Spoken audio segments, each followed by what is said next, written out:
പ്രശ്നമില്ല. നമ്മുടെ നാടിന് വികസനം ഉണ്ടായേ തീരൂ.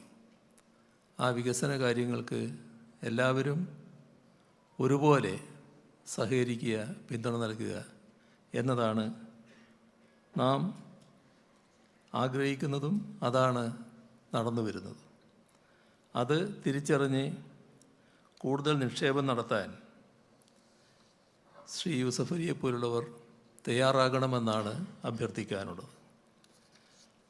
കൂടുതൽ നിക്ഷേപത്തിൻ്റെ കാര്യം പറഞ്ഞപ്പോൾ നമ്മുടെ ഇൻഫോ പാർക്ക് ഫേസ് 2-ൽ 500 കോടി രൂപയുടെ പുതിയ നിക്ഷേപം അദ്ദേഹം ഒരു IT ടവർ എന്ന നിലയിൽ നിക്ഷേപിക്കുന്നതിന് തയ്യാറാകുന്നുണ്ട്.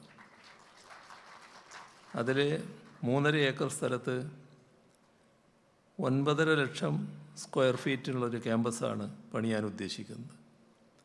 7500 പ്രൊഫഷണലുകൾക്ക് ജോലി നൽകാൻ കഴിയുന്ന ഒന്ന്.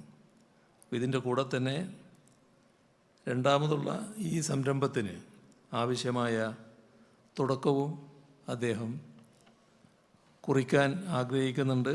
സർക്കാർ അതിന് എല്ലാ പിന്തുണയും നൽകുന്നതാണ്. ഇനിയും കൂടുതൽ നല്ല നിലയിൽ നമ്മുടെ നാട്ടിൽ വ്യവസായ സംരംഭങ്ങൾ ഉണ്ടാകുന്നതിന് ഇതെല്ലാം വഴിവെക്കട്ടെ എന്ന് പറഞ്ഞുകൊണ്ട്